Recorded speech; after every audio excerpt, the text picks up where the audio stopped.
Hey, good day, guys. So, I'm your instructor. My name is Waleed Ali, and we're going to be doing corporate social responsibility. So, basically, this course is about how to behave in a corporate and social world, right? Your behavior in the corporate world. So, when you're working, when you're, when you get a job, and then socially, society, right? You have to have a business that functions properly in society. So that's basically what this is about. Okay, corporate social responsibility. All right. So role of business in society. So the role of businesses is to produce and distribute goods and services to satisfy a public need or demand. So, okay, so basically, what it's saying is a business is just a organization that comes together in order to supply the public with some sort of service, some sort of product that makes the society's life better eventually, right? That's the goal, right? Corporate social responsibility is a business practice that involves participating in initiatives that benefit a society. Okay, so that's basically what corporate social responsibility is, what I just said. So it's a business's aims and their views and their goals in order to figure out how to create a better society. So, however, corporate social responsibility is more than just a simple business practice. You will learn how to differentiate the blurred lines of working for profit and working to help maintain the social order. So, so basically, in this point, it's saying that if you have an MBA, or if you're going towards working for an MBA at like a big school or something, basically what they're going to try and teach you is how to differentiate. If you're doing ethics, obviously the ethics course, they're going to try and teach you how to differentiate the blurred lines. So basically, how do you figure out what's right and what's wrong in a corporate world and society, right? So business trying to be successful in society. So they tell you what the right and wrong is basically. So society does not exist without some form of an economy, and businesses are what make up the economic system of the world. Okay, good point here, guys. Society, whatever it is that businesses are trying to facilitate towards, society would be nothing without businesses, because that's what the world is made out of. It's made out of the economy. Okay, so society is thrives on economy, and you have to have businesses that meet society's requirements. Okay, so in order to do that, you have to be an ethical company. You can't be doing unethical things. You can't be polluting the environment. You can't be killing people, killing wildlife, lying and cheating and telling your customers and clients one thing and giving them something else. It doesn't benefit society. Corporate social responsibility, also known as CSR, is practiced in multiple ways. Corporate social responsibility as a business practice involves putting certain funds towards organizations or people who need aid. So basically, any company, there's a lot of companies out there, like for example, there's companies that sell bracelets, and with every sale of a bracelet, the money goes towards helping wildlife that's being destroyed by all the pollution in the water, right? So these guys, they jump into the ocean, they swim around, and they clean up all this stuff, and they all the money that they get from selling these bracelets, they put towards cleaning the ocean. And the best part about it is those bracelets are made from all the stuff that they collect, like all the plastic and all that stuff. It's made from that. So a very nice way of having a solid corporate social response. That's how they uh, implement their corporate social responsibility. Okay, so businesses are also expected to maintain a certain level of responsibility in the way they run their operations, obviously.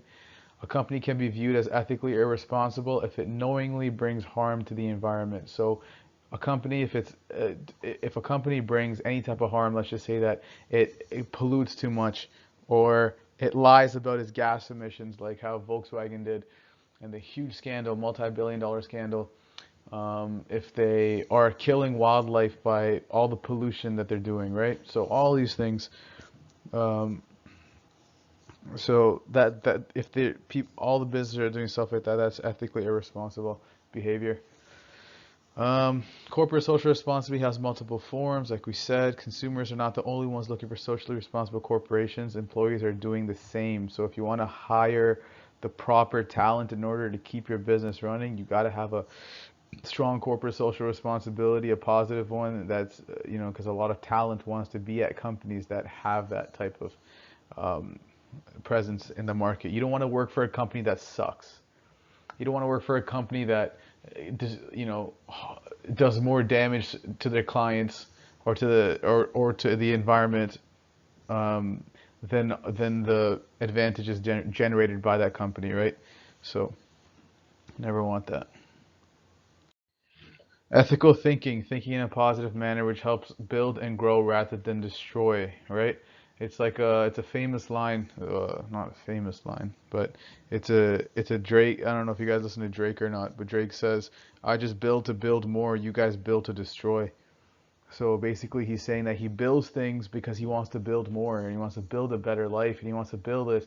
People build as opposed to what other people do, which is they build things in order to destroy other things. See what I'm saying? That's it's there's a lot of people like that in the world, right? They want to become strong and powerful just so they can take what they want and do what they want and harm who they want without ever being hurt or anyone ever doing anything to them. So that's ethical thinking, right? Ethical thinking is the opposite of that. Is you're always thinking in a way in order to benefit people. It's just like just regular stuff, right, guys? Like you see this in comics, you see this in Marvel and DC. There's always the good guys and there's the bad guys. The good guys who just want to make sure everyone's alive, everyone's safe, everyone's doing well, right? You got the Iron Man, Thor, Captain America. You got the Avengers, right? And then you got Thanos who's trying to kill everybody, right? So basically, long story short, ethical thinking, right? You want to build to build more and not build to destroy. 5 approaches for ethical thinking: utilitarian approach, rights approach, fairness, justice approach, common good approach, virtue approach. Okay, so guys, you guys will be going through this by yourselves. You're going to read through this entire slide by yourselves, and you will be this type of stuff will be in the quiz. Okay, so I'm going to touch on it just a little bit, but you guys need to, really do your own research and look at what I'm saying here. Read this and then do your quizzes. Okay. Um, let's see, utilitarian approach. This question answers the dilemma of which option will produce the greatest benefits and least harm. Okay, so utilitarian. Rights approach. The right approach follows the belief that individuals can make their decisions freely. Okay, this is all very straightforward. Fairness, justice approach. The approach gives the individual the opportunity to reflect if the action is fair to the people. Common good approach. This question helps drive our choice for the common good, basically for the community. If this approach is basically just to make sure that the community is benefited. And then virtue approach. Each of us hold eternal values and morals that we strive to maintain and hold on to. So basically, those are 5 approaches for ethical thinking. I'll be asking you guys that on the quiz, so make sure you know. What are the roles of corporations? Basically, all businesses are in, not all businesses, but for-profit businesses are in business to make money. That's what corporations come around. They're companies that are built to make profits. Okay, so there's non-for-profits and there's profits. Corporations are typically profit-oriented. However, corporations are also responsible for increasing profits to maximize those of their stakeholders and shareholders. Okay, guys, basically, stakeholders and shareholders, these are what basically drive a corporation to do what they do. Okay, so there are people who invested in the company, people who hold a share of the company, hold a stake in the company, people who are affected by the company are stakeholders, people who own parts of the company are shareholders. Shareholders have ownership in a corporation. They earn profits on their initial and additional investments. Okay, so corporations basically you're just trying to make money for your shareholders, investors, and make money for the company and all the people working. Okay, stakeholders. What's a stakeholder? Is a party that has an interest in the company and can either be affected or can affect or be affected by the business. The primary stakeholders in a typical corporation are its investors, employees, customers, and suppliers. However, with the increasing attention on corporate social responsibility, The concept has been extended to include communities, governments, and trade associations, guys. So basically, everyone who has who's affected by or affects the company is a stakeholder in that company. Okay, so I'm going to be asking you guys when we go live after you watch this. Basically, what I do is, anyways, we'll talk about that in the live. Okay, so that's a stakeholder. So understanding stakeholders can be internal, external to an organization, right? They can work within your organization, or they could be people who are just affected by your organization, like a community, stuff like that. External stakeholders are those who do not directly work with the company, right? There's internal stakeholders and there's external stakeholders. So internal are people who have direct relationships such as employment, ownership, or investment. External stakeholders are the ones who are not with it, who don't work within the company, but they get affected on the outside. Suppliers, creditors, and public groups are all considered external stakeholders. Creditors, right? Suppliers, obviously, they're stakeholders because their creditors they're taking a chance and a risk on you by giving you credit, right? So whatever happens to your business, they're affected by it. That's what a stakeholder is. Example of internal stakeholders, like we just said, you guys should go through this by yourself. There's some examples there. Examples of external stakeholders are there as well. Okay, so what's a stakeholder? What's a shareholder? So basically, stakeholders anyone who has some type of vested interest in the company. They're bounded by it, usually for a long-term or long-term reason. Shareholder has a financial interest, but a shareholder can sell a stock and buy different stock. Okay, so a stakeholder is someone who basically has who's ongoingly affected by this company. A shareholder is, just buy a stock. Like I can be a shareholder of Apple tomorrow if I just go and put in some money and buy some Apple stock. So I'm a shareholder, right? So that's basically the difference between stakeholder and shareholder.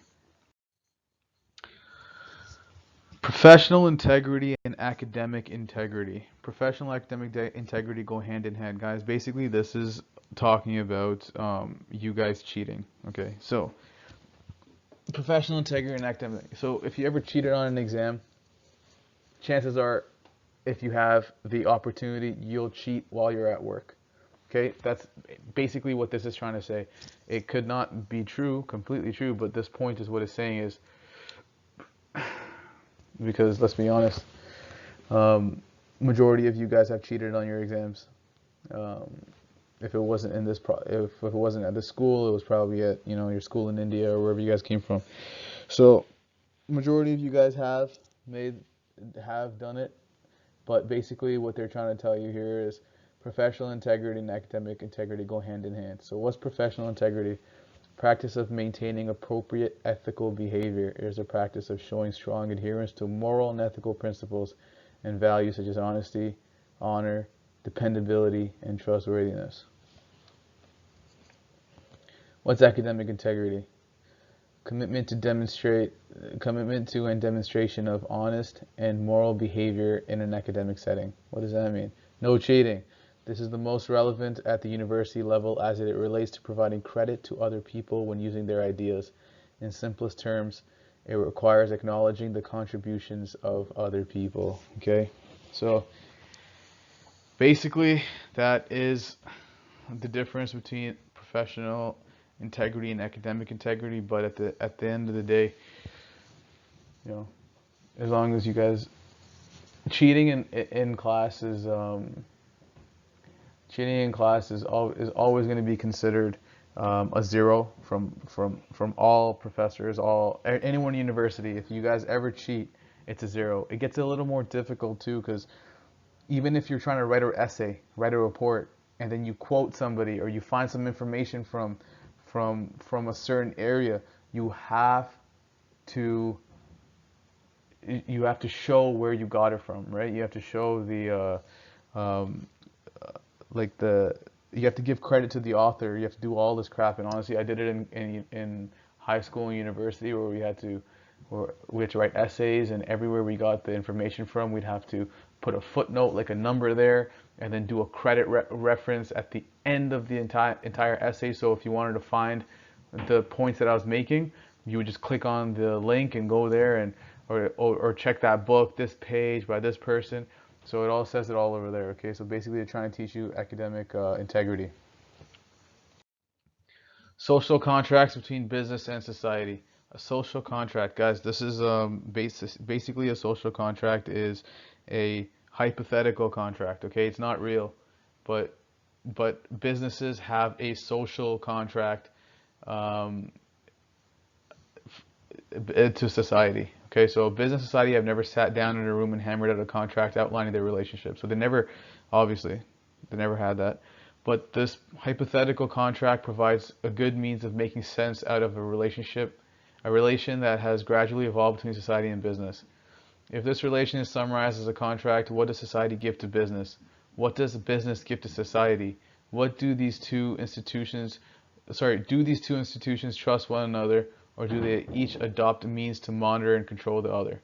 What are these means? Okay, so it's asking all these different questions about how does a certain business work with society. That's why you'll always see Facebook, Google, Amazon, who else? Twitter.